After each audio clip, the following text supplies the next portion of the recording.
relationships as well. So a toxic food is you eat it and you die. A toxic relationship is something that you're in and it kills you spiritually, mentally. A toxic person is a person then who kind of kills your soul and your spirit. Do you think that you kill people mentally, emotionally? Probably not. You don't strike me as a toxic person. Of course, I only know you from our interactions here, but you don't strike me as a toxic person. You strike me as an opinionated person. That probably intimidates people because you're opinionated. I imagine you probably scare people, intimidate people, and you probably don't even understand why. Welcome to the club. So I think like, okay, unless like, it's not a true thing that you're telling them, because some people, you know, they don't want to tell someone the truth because, oh my gosh, I'm sorry, either they're going to like offend them or they're going to hurt them, so people lie so that they don't get offended. And I think that's like lying is a way to avoid being offended or offending someone else. So I think that like if you don't tell the other person like the truth, that kind of shows that you don't want like I don't know the right word. Like I guess you don't see them at the same level as you. You like belittle them? Yeah, because like I mean if you're gonna tell them the truth, that means like you're telling them the truth, and like if it hurts, then it hurts, because the truth isn't always good. So I feel like when people lie, they see them not on their level. That makes sense. Yeah. I just want to clarify, when you said that the truth isn't always good, do you mean that the truth isn't always good, or do you mean something else by that? No, yeah, but it's not always good. It's not always what you want to hear. Okay, it's always what you want to hear. Yeah. That's different. If I go to the doctor, I don't want to hear that I have a brain tumor and have 6 months to live. But if you do, would you like to hear that? Yeah. Yes. No, you know what? No, you don't want to know that? How many of you would want to know if you had a brain tumor and you had 6 months to live? Yeah. You probably would want to know, so you wouldn't have to come to school. Oh. Yeah. So what would you do if you only had 6 months to live? Whatever I want to do. What would those be? I would burn the school down. You burn the school I would down. burn the school. I only had 6 months on my last. Let me Oh, stop yeah. this recording here. I'm a practice. I would like burn down. Why Oh, would my you last burn the month school of down? living. I would save all these kids from killing themselves. Yeah, but I keep my Diet Coke here. You would I burn would it. take out your Diet Coke. Oh, okay. Well, yeah, then burn it down. It's, like, really think about that. What would you do if you had 6 months to live? Sorry, every day. What would you do if you had 6 months? Exactly what I'm doing. You would really? Yeah, I never told you this story. Oh, wait. I'm sure I did. You would spend your last 6 months teaching? Hell yeah. What else? What's more valuable than what I'm You don't doing? want to like You gotta try. go fight everybody in the world. You don't want to like just fight. Like that's something else. That's what I do here every day. I fight with you guys every day. Oh, I know. I don't think you fight with this You gotta class fight with the greats. necessarily. Not so much, no, but I mean, God, I have one class I'm thinking of. My goodness, it's a really funny thing. Believe it. No, why not? Screw it. I've only got 6 months to live. I'll tell you. There's one class I'm thinking of specifically, but I mean, all these classes, especially, I mean, even these early morning classes, think about this. I mean, you can don't raise your hands, but I wonder how many of you guys have something else in your life going on that's far more pressing than Ayaan Hirsi Ali. You know, how many of you guys have, like, you know, you got to work because you have to help your family, or how many of you guys have sick family members, or how many of you guys are struggling with something really personal? I mean, are struggling with something that's really, you know, life-defining in these ways. You know, I remember one time when I was a relatively new teacher, I was looking at a class, and I know some things about you guys because I get like notices and things from time to time. But I'm sure some of you guys have that teacher that when something's going on in your life, they find out, they come to you and they're like, "Did you want to talk? Can you know, I'm here for you. You know, I'd like to help you."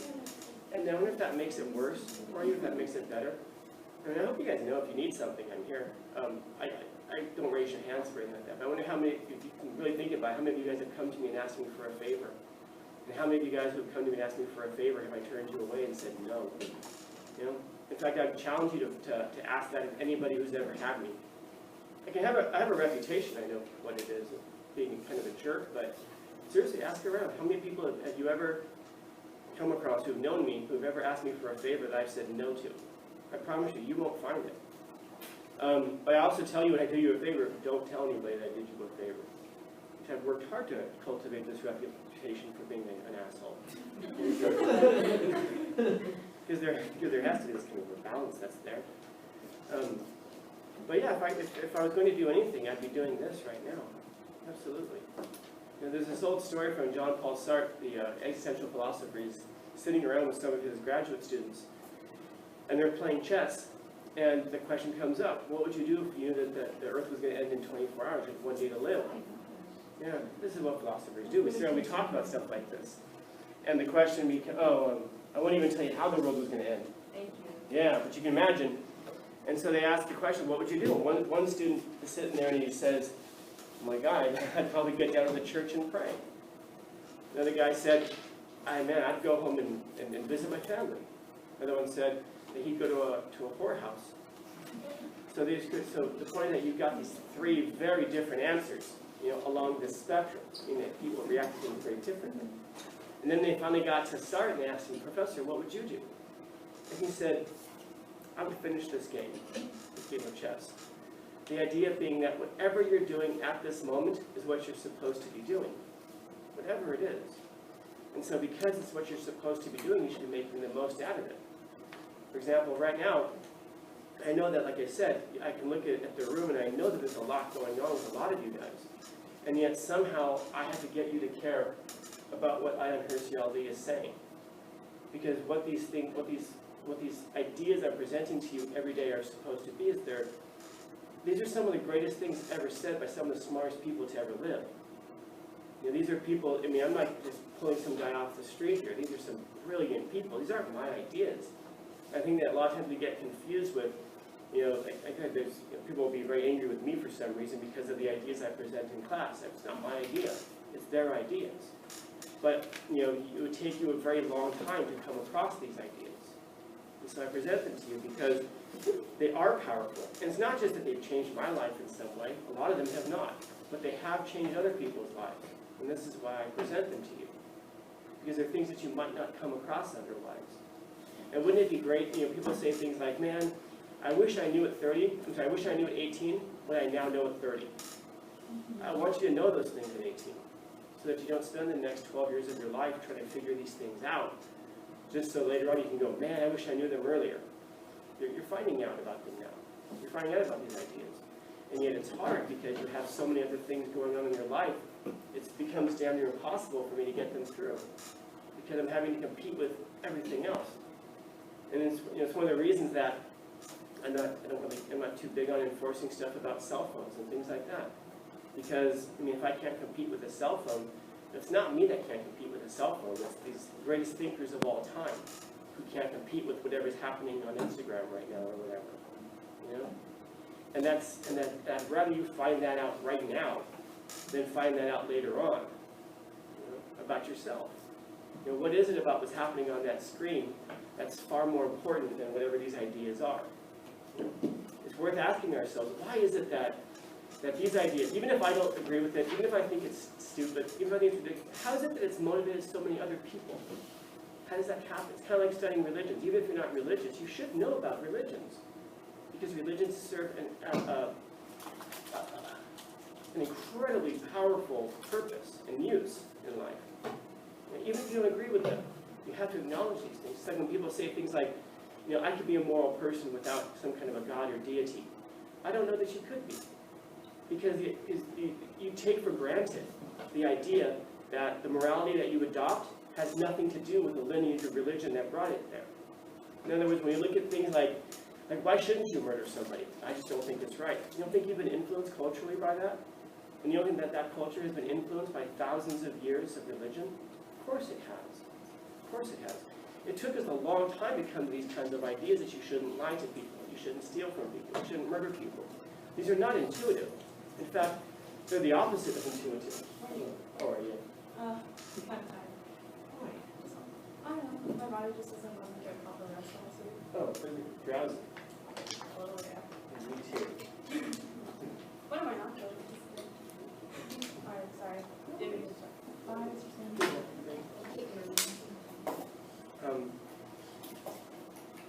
But we take for granted that the morality that we adopt, we come to the conclusion of through our own thinking.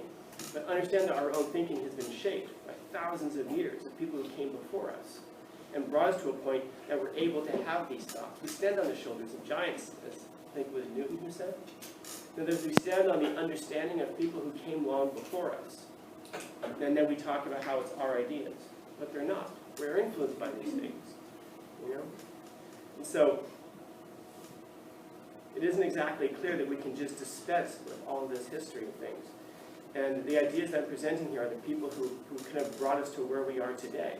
That can help us to understand, even if we don't know what, even if we think that we're not influenced by them, certainly hopefully we can understand that other people are. And then we can understand how other people think. And then we can understand how it is that the society that we live in has been formulated. And then we can also see how it is that people are trying to make shifts and changes within those societies. And I say all this, and yet I know that Instagram is far more interesting in a lot of ways. And so we ask the question about would I rather fight the world? I do it every day, 180 times, with every single student who comes through. It's difficult. And this isn't a criticism of anybody. Please don't take this to be like, if you're somebody who's on your phone now, please don't take this to be my criticism of you. It's not that at all. I understand what it is. I also understand the change in our neurochemistry that makes it difficult to get away from those things. It's very hard, you know? And so, yeah, this is exactly what I'd be doing. I told you before. I was diagnosed with a brain tumor. And you were here? What's that? And you were here, teacher? Not here, no. No, this is how I lived in Los Angeles. I never told you about that? No. That's too bad. It's an interesting story. I was 21, actually. I wasn't feeling well. I was slurring my speech a lot. I was stuttering. I stuttered. In case you guys haven't noticed by now, I stutter. I have to slow myself down, like right there, to not stutter. But I was slurring my speech a lot. Didn't feel well, so I went to the doctor. They ran a bunch of tests. And I went for my follow-up, and I remember sitting in the observation room. The doctor comes in, and the nurse is with him. The nurse is this very anxious-looking person, you know. She has this little pamphlet, and the doctor starts talking about the test results and just says, "Look, John, my first name is John. I go by Stephen, but John is on all my records and everything like that. My full name is John Stephen Joseph Blaine Scanlon. My mother was an ambitious woman. She gave me lots of names." And so the doctor says, "Well, John, there's really no simple way of saying this, but," and he goes on to explain to me that I have an inoperable brain tumor. I've got 6 months to live. And he said, where it is, essentially, I wouldn't survive a surgery. And so I'm listening to him talk, and he asked me, do you have any questions? He's like, where do you start with something like that? You have lots of questions, not the least of which is, what does it all mean? Why are we here? What the hell?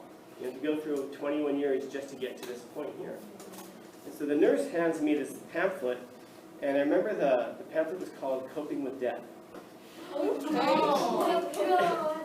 Before we criticize too much, it was a really beautiful pamphlet. It was colorful, it was glossy, and on the back it had a bunch of support resources and groups I could go talk to. I remember one of them had the phone number was crossed out and another phone number was written in. It misprinted the phone number. It's like on the wall over here we have the suicide prevention stuff. When they first published those, they had to take them back because they put the wrong phone number. I'm wondering how many people were on their last, it's like, I need to talk to somebody, and they called and they got Pizza Hut or something, you know? Maybe, yeah, or maybe they saw the comedy of it, and then it motivated them. So the nurse hands me this pamphlet, I look at it, and the doctor asks me if I have any questions. I'm like, no, I think I'm going to read through the pamphlet, and if I have any questions after the pamphlet, I'll certainly let you know. And he said, okay. He said, well, we'll want to do some follow-ups, because there's some treatments that maybe can prolong you, but for the most part, it's, 6 months is what you're looking at. I said, okay, good to know. So I walked out onto the street afterwards, and I remember standing there, holding this really beautiful pamphlet, standing on the sidewalk, looking at all the cars go by, all the people walking by. And it occurred to me that I could drop dead right now, and that none of them would even notice. And the people driving by, and the people walking by, wouldn't blink an eye if I never existed. And if I ceased to exist tomorrow, they wouldn't even notice it. And even after I started thinking about some of the people in my life, and I was thinking, gosh, who wouldn't notice me gone? You know, after what, 2 months, 3 months, a year, you know, you kind of fade away. And so the absurdity of living to make other people happy seemed like a really strange thing. To live for the edification of strangers seemed like a really strange thing. And so I went home, and you know those stages of coping, like denial and anger. I think I went through all those stages like in 2 hours. And I got to the end, and I remember again kind of in this saying, well, that's 2 hours I'm never going to get back. And I've only got 6 months. So I need to figure out a way to live and to live well. Because at the end of the day, when we say, oh, I'm going to be remembered, you're not going to be remembered. You're not going to be remembered. I'm sorry to tell you. How many of you guys know your parents' names? Keep them up. How many of you guys know your grandparents' names? How many of you guys know your great-grandparents' names? I know one. How many of you know your great-great-grandparents' names? Okay, so 3 generations. We got one person. We got 3 generations. So that's about the longevity. And you might say, well, yeah, but we have an online presence, so you'll be a name on the screen, maybe. That's pretty much it. You know? Who was Nebuchadnezzar? Someone told me who Nebuchadnezzar was. You don't know who Nebuchadnezzar was? My goodness. He was a Babylonian king who conquered the entire known world of his day. And here we are 2,000 years later, and we have no idea who this person was. It was 2,000 years ago. Yeah, it was 2,000 years ago. And this is my point. So even if you conquer the entire known world, the only people who are going to remember you a couple thousand years later are going to be some historians and stuffy academics. That's pretty much it. You know, people whose jobs it is to know that stuff are going to be the only ones who remember you. And that's if you conquer the entire known world. I wonder how many of us in here are going to do something greater than conquer the entire known world of our days. And so if our hope for life is to be remembered, it's a fool's hope. So then you get to this question of, then what should we do? Maybe live well. Live as well as possible, to live properly, whatever that looks like. And then if we ask that question, what does it mean to live well? I'll leave that to you. That's up to you to figure out. But if you can't be remembered, at least perhaps live well, because maybe nothing else matters. So I tried to figure out how it was I should live well. And so one of the things I realized was that when you have bills, you have to sit there every month and pay your bills. That's boring. So I stopped paying my bills. But to not pay them at all wasn't living well. That was deceitful. That was manipulative. That was taking from somebody and not paying back what you promised. So I just put all my bills on auto pay. That way I wouldn't have to worry about them. That's a practice I continue all the way through today. I have no idea what my monthly expenses are. Everything just goes out automatically through auto pay. What would it benefit me to know what those other payments are? Yeah, it would just stress me out. All I know is that after the first of the month, there's money that just goes, is gone, and all of a sudden there's money that sits there, and I go, cool, that's what I have. You know? And then I realized that, my goodness, so I have all this money left over, and then I think about buying stuff, it's like, yeah, you gotta buy stuff, then you worry about stuff, you know? Like I've had the same truck since 2000, Mr. Truck. Mr. Truck is awesome. Mr. Truck is he's a blackish truck. He sits, if you're at a parking lot, you'll see him, and he stands out like a bowling shoe. There we go. You know, if you go out there, you look and you go, that's Kevin's car. So I don't have to worry about it. I remember one time I was at a Target. There used to be a Target down the street here. And I remember going over there, and I was in the parking lot, and there's this woman putting groceries in her trunk, and there's this little boy, I don't know, this old, I don't know how old that is, and he's pushing a shopping cart trying to help his mom. His mom is just like putting stuff in the trunk, so he grabs a shopping cart to try to help his mom, and he bangs his shopping cart into my truck. Bang! And his mom goes, oh my God, I'm so sorry. Dude, the truck's, you know, what are you worried about? You know, I've got scratches and dings and dents all over. What are you worried about? But that's a hell of a lot less to worry about. I have a friend who has the same truck, but far newer. And I remember he got a dent on it, and he called me, and he was literally crying. Crying because he loved his car so much. And I thought, God, that sucks. Like, if you have really nice stuff, you have to worry about it all the time. So I became a minimalist. I stopped buying anything at all. Anything that you see here, for the most part, I mean, almost everything I have is a gift. Even looking over at almost everything I have, I don't really buy anything for myself at all. It's just more stuff to worry about, you know? And then a strange thing happens. You stop buying stuff, you stop wanting stuff because you can't take it with you. You realize that. And anything that you're going to buy is pretty much just a distraction. If you've only got 6 months left, you don't have time for distractions. And then I started to think about the people in my life who were toxic, the people in my life who actually took life away if you spent time with them rather than investing time with them. So I stopped interacting with people who cost me time.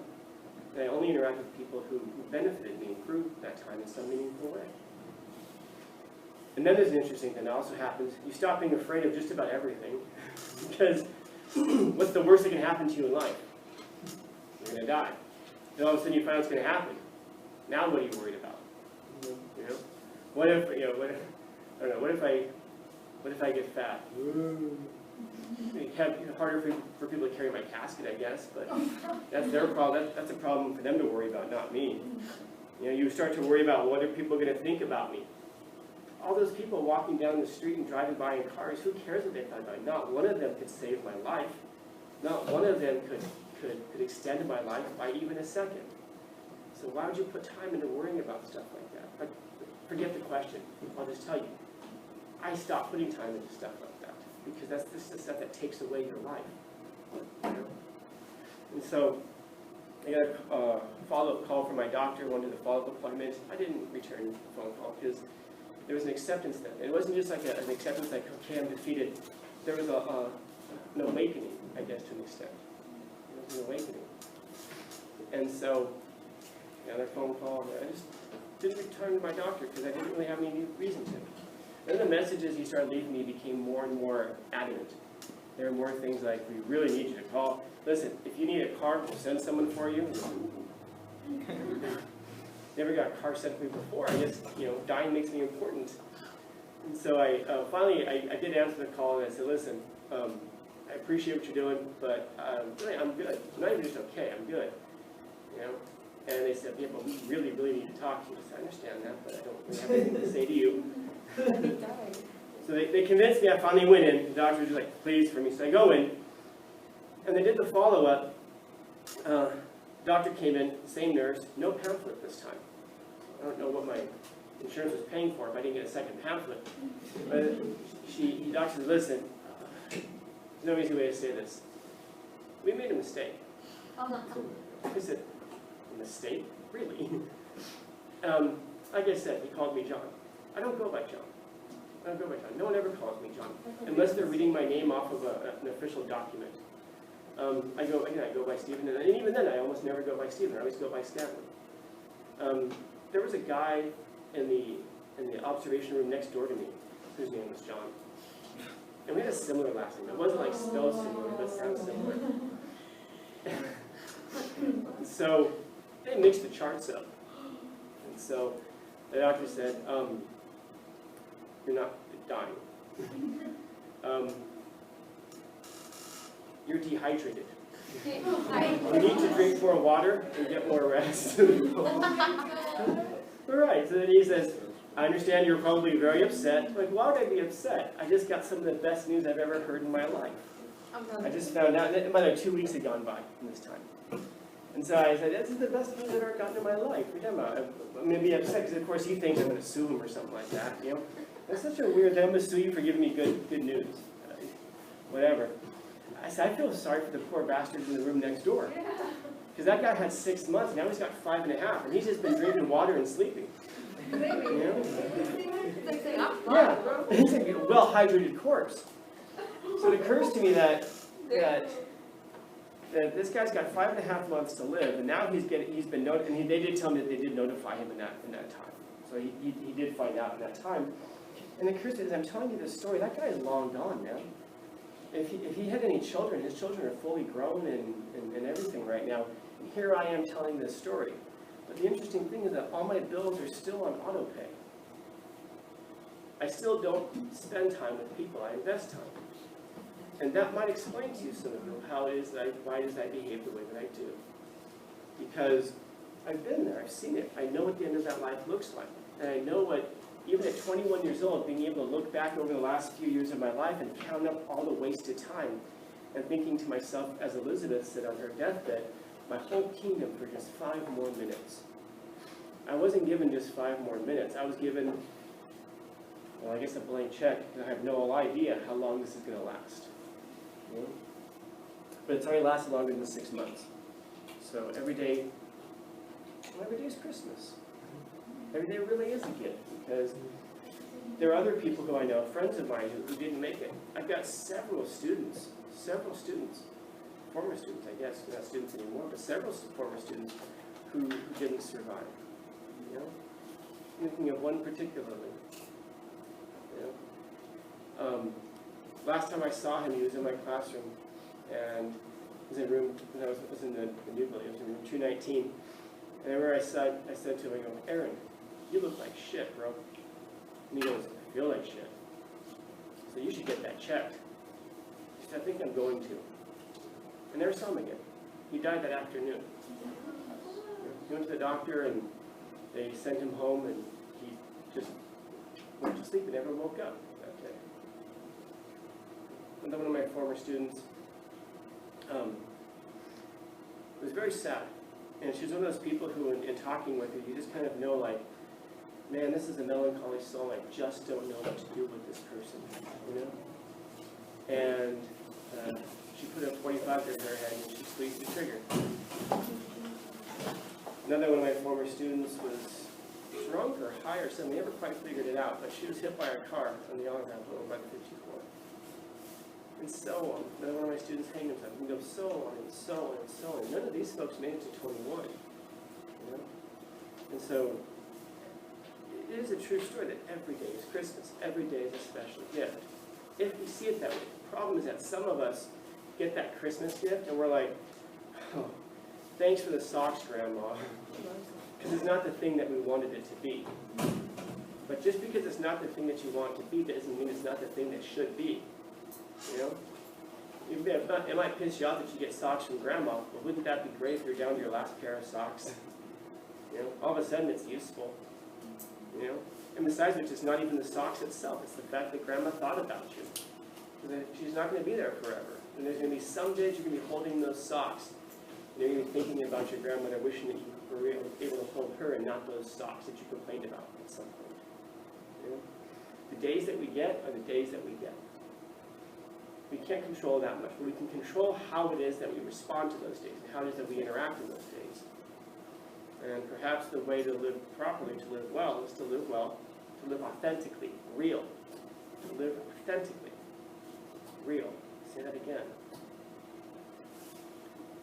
And to make the world a better place than it was when you entered it, which means how you interact with people. You know? Do favors for people. Especially if it's not that hard for you. Small little things can make enormous differences in people's lives. You know? Smile at the person who's sitting in the hallway by themselves. Well, I guess you can't smile right now, right? Looks like you're just glaring at them. But take off your mask and smile at them, you know? Not just because it's going to keep you alive in case of a school shooting, but because they're a human being, you know? Yeah. I had a cousin who was walking to the store, and my cousin was like the girl. So he was looking at me, and he looked at the girl, and then he told me she was pretty, and she smiled at me because she had a face on her. She was such a smile, you know, you can't tell. Take out the mask. If she gets your sense of humor, it's meant to be. Yeah. I'll leave it at that. Questions? Comments? Concerns? Complaints? Criticisms? We didn't really talk about her. Yeah. But you're right. It's also your life story. Yeah. Essentially, it's... but this, by the way, this is how it is that we can do these journal things, remember? When I'm up here talking about them, I'm not necessarily telling you what they mean. I'm doing what I would do if I had the journal in front of me. You know, wherever it is that your mind takes you, That's where your mind takes you. Those are the ideas, you know. Each of these quotes is a Rorschach test. You know, yeah, there's some of the author is saying, and I want you to find what the author is saying, but I also want to understand what it means, what it is to you. I don't mean it in some hippy-dippy way of like, whatever it means to you is what it means. No. They mean something. They do mean something. But, you know, it should open up some kind of an avenue for you to examine yourself, to see yourself and to understand yourself. You know? So, like Hirsi Ali here, avoiding offense means that we don't accept others as equals. Exactly like you said. If I'm worried about offending you, then that means that I think that you were saying also that means that you're below me. And I have this incredible power to ruin your day just by saying certain things because you're too weak to handle what it is I'm about to say. So therefore I have to sugarcoat it, I have to lie to you, I have to manipulate you. And as I've talked about in the past, when we lie to people, we create that alternate reality. And now they're living in a reality that's not real. It's something that's been made up, invented. And the more that we base our lives on lies, the further and further and further it is that we get away from reality. You know? The further we get away from truth. And like I said, that's why I asked that question earlier, if what you meant what you said about good, you know, truth isn't always good, but the truth is the very thing that sets us free. There's nothing in the universe that's more powerful than the truth. It's the very thing that sets us free. We may not like it, but if that doctor comes in and tells us we have 6 months to live, we probably want to know, because that's going to shape how we behave. Don't wait until that diagnosis is real, and you're finding out that you really legitimately only have 6 months to live. Figure out right now, how would I live if I had only 6 months to live? What's valuable in and of itself? I would suggest to you that if you're in school and you're getting educated, that's valuable in and of itself.